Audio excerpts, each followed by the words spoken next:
Assalamualaikum viewers, how are you? I am Mohammad Munib, welcome to my channel. Last video में हमने chemistry की 4 branches पढ़ी थी और इस वीडियो में हम नेक्स्ट 4 ब्रांचेस पढ़ेंगे। तो आज की वीडियो के में हमारे पास पहली ब्रांच जो है वो है industrial chemistry. Industrial chemistry deals with the manufacturing of chemical compounds. Chemicals की हमने इसमें तैयारी करनी है ऑन अ कमर्शियल स्केल, यानी सनती पैमाने पे, एक बड़े पैमाने पे हमने केमिकल्स को तैयार करना है। अब कौन कौन से केमिकल्स हैं इस एक में आएगा ऑक्सीजन, क्लोरीन, इसके अलावा ammonia, caustic soda NaOH, nitric acid HNO3 and sulphuric acid and so on, और भी काफ़ी ज़्यादा है। इसकी हमने तैयारी करनी होती है। इसको हम तैयार क्यों करते हैं, ये केमिकल्स को तैयार क्यों करते हैं? इन केमिकल्स को इसलिए तैयार किया जाता है क्योंकि ये केमिकल्स मुख्तलिफ इंडस्ट्रीज़ में रॉ मटेरियल के तौर पर इस्तेमाल होते हैं नए प्रोडक्ट्स बनाने के लिए। मिसाल के तौर पर फर्टिलाइज़र का बनाया जाता है, फर्टिलाइज़र हम तैयार करते हैं, अमोनिया की मदद से फर्टिलाइज़र को तैयार किया जाता है। पेंट्स बनाए जाते हैं, पेपर बनाया जाता है। इसके अलावा और भी एक Cl का जो है क्लोरीन, ये क्लोरीनेशन ऑफ वाटर यानी ट्रीटमेंट में इस्तेमाल होती है, वाटर की ट्रीटमेंट में।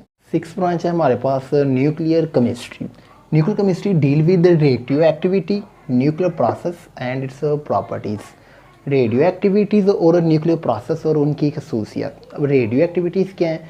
कुछ ऐसे एलिमेंट्स होते हैं जैसे कि C14, ये इसका आइसोटोप है 14 कार्बन का, जिसमें इसका 14 एटॉमिक मास होता है। ये एक रेडियो एक्टिव एलिमेंट है जो कंटिन्यूसली रेडिएशंस को खारिज करता है। इसके अलावा यूरेनियम भी है, यूरेनियम ये भी एक रेडियो एक्टिव एलिमेंट्स है।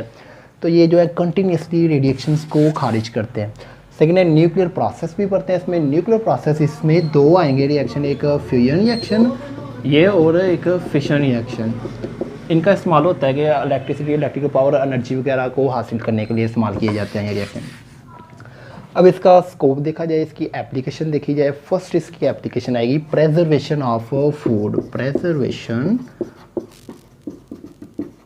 ऑफ फूड, खुराक को लंबे अरसे के लिए जब महफूज करना होता है तो उसमें से रेडिएशंस को गुजारा जाता है। इसके अलावा मेडिकल में बहुत इम्पोर्टेंट रोल आता है रेडियोथेरापी में। ये बहुत ही इसका एक अहम रोल आ जाता है रेडियोथेरापी। रेडियोथेरापी में क्या किया जाता है? कैंसर की ट्रीटमेंट की जाती है रेडियो एक्टिव एलिमेंट का इस्तेमाल करते हुए। मिसाल के तौर पर कोबाल्ट 60, ये एक रेडियो एक्टिव एलिमेंट है। ये विद इन बॉडी अगर कैंसर हो तो उसकी ट्रीटमेंट के लिए इसको इस्तेमाल किया जाता है। इसके अलावा जी जो न्यूक्लियर प्रोसेस हैं जिसमें हमने फिशन रिएक्शन पर है, जिसमें तो इसका जो है generation of electrical power, generation of electrical power यानी बिजली वगैरह बनाने में इसका ये पीसफुल एक इस्तेमाल है। Environmental chemistry. Environmental chemistry the study of components of environment, environment के हिस्सों को पढ़ना, and effects of human activities on environment, और जो ह्यूमन एक्टिविटीज़ यानी हमारी जो सरगर्मियाँ है उसका इन्वायरमेंट के ऊपर क्या असर है, इसको पढ़ना। सबसे पहले जी कंपोनेंट्स ऑफ इन्वायरमेंट। इन्वायरमेंट के जो कंपोनेंट्स हैं वो 2 टाइप्स के हैं। एक है बायोटिक कंपोनेंट्स होते हैं, और इसके अलावा एक है एबायोटिक। बायोटिक कंपोनेंट्स में आती हैं लिविंग थिंग्स, जितनी भी लिविंग थिंग्स हैं वो आएंगी यानी जिंदा जानदार, और जो एबायोटिक हैं उसमें आएंगी non living things. Non living things abiotic कहलाती हैं। इनके बारे में पढ़ना, इसके बारे में पढ़ना जी ये आएगा इन्वायरमेंटल केमिस्ट्री में। इसके अलावा आता है ह्यूमन एक्टिविटीज़ ऑन इन्वायरमेंट। जैसे हम जंगलात को बड़ी तेज़ी से काट रहे हैं। पाकिस्तान में सिर्फ 5% जंगलात रह गए हैं, फॉरेस्ट का जो है वो 5% है। किसी भी कंट्री के लिए जंगलात होना 25% होना कंपल्सरी है।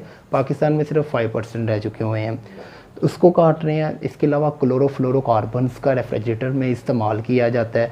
इसका ये नुकसान है कि जब ये रिलीज़ होती है एटमॉस्फेयर में ऐड होती है तो ये ओजोन लेयर को इफ़ेक्ट करती है। ये जितने भी है इसकी वजह से ये होता है कि बाहर से रेडिएशंस आती हैं तो टेम्परेचर हमारा रेज़ कर रहा है, ग्लोबल वार्मिंग हो रही है। हर साल 0.05 टेम्परेचर बढ़ रहा है, यानी शिद्दत की शिद्दत से गर्मी जो है ऐड होती जाएगी नेक्स्ट भी। तो ये सारी जो है एग्री हमारी वजह से हम ये जंगलात को काट रहे हैं, क्लोरोफ्लोरोकार्बन का हम इस्तेमाल करते हैं। इसके अलावा इंडस्ट्रीज़ में हम जितनी भी तैयारियाँ वगैरह करते हैं, जैसे हमने इंडस्ट्रियल केमिस्ट्री में पढ़ा था कि manufacture of chemical compounds and products, जिसमें हम फर्टिलाइज़र वगैरह का इस्तेमाल वगैरह पढ़ा। तो फर्टिलाइज़र जो है जितने भी हैं ये इंडस्ट्रीज़ हैं, सारे के सारे जो अपना मवाद जो है वो सारा वो वाटर में ऐड कर देते हैं, जो है वाटर पोल्यूशन बढ़ रही है, जिससे ये भी एक इफ़ेक्ट है इन्वायरमेंट में। इसके अलावा एयर पोल्यूशन भी हो रही है, हवा वगैरह जो है वो भी आलूदा हो रही है, उससे सांस की बीमारियाँ वगैरह बढ़ रही हैं। तो ये इन्वायरमेंटल केमिस्ट्री में आएगा। ब्रांच है एनालिटिकल केमिस्ट्री। एनालिटिकल केमिस्ट्री में सेपरेशन की जाती है और analysis of sample to identify its components. कोई भी एक सैंपल हो उसके हिस्से को पहले सेपरेट करना है, अलहदा करना है, उसके बाद उसका तजिया करना है ताकि हम पहचान कर सकें कि उस सैंपल में कौन कौन से कंपोनेंट्स हैं। अब ये एनालिसिस जो है ये फर्दर 2 टाइप्स के होते हैं। इट मे बी क्वालिटेटिव और क्वांटिटेटिव। ये क्वालिटेटिव भी हो सकते हैं, क्वांटिटेटिव भी। क्वालिटेटिव में हमने क्या करना होता है, इसमें हमने आइडेंटिटी करनी होती है कंपोनेंट्स की, यानी इसमें आइडेंटिटी की जाती है, यानी उसकी हमने हिस्सों की शिनाख्त करनी होती है कि सैंपल में कौन कौन सी चीज़ें हैं, इसकी शिनाख्त करना ये आएगा आइडेंटिटी में। और सेकंड है क्वांटिटेटिव। क्वांटिटेटिव में हमने उसके नंबर्स को बताना होता है कि कौन सी चीज़ जो है वो कितने उसके नंबर्स हैं या उसकी क्वांटिटी कितनी है, इस चीज़ को बताना, ये आएगा क्वांटिटेटिव एनालिसिस। इसकी मिसाल है बड़ी, अगर रवायती मिसाल दी जाए, या हम घरों में, ये गर्मियाँ भी हैं, शरबत वगैरह बनाए जाते हैं। शरबत में देखें तो उसकी अगर क्वालिटी के लिहाज से देखा जाए तो उसमें उन्हें पहचान करनी होती है कि है कौन कौन सी। ये जो शरबत बनाते हैं इसमें आएगा जी, अब रूह अफ़ज़ा ऐड कर लें, चीनी, पानी, ये इसके कंपोनेंट्स हो गए। अब ये आ गया क्वालिटेटिव। और इसकी क्वांटिटेटिव अगर इसका देखा जाए तो हमने कितनी मकदार में रूह अफ़ज़ा ऐड किया, कितने गिलास पानी रखा और कितने स्पून हमने शुगर के ऐड किया, ये इसकी क्वांटिटेटिव आ जाएगी। तो इसमें क्या है जी, सेपरेशन करना, उसको सेपरेट करना, उसको आइडेंटिटी करना, कौन कौन से पाए जाते हैं कंपोनेंट्स और कितनी कितनी मकदार में पाए जाते हैं, तो वो क्वालिटेटिव एनालिसिस आ जाएगा। ये था हमारा आज का टोटल लेक्चर। इसमें हमने 8 की 8 ब्रांचेस कवर हो गई हैं। 4 ब्रांचेस हमने पहले पढ़ी थी, जिसका डिस्क्रिप्शन मैंने लिंक में भी दिया हुआ है, और ये जो रिमेनिंग 4 थी वो हमने इस लेक्चर में पढ़ ली हैं। So students, to get my more videos, like my channel and subscribe my channel. Thank you.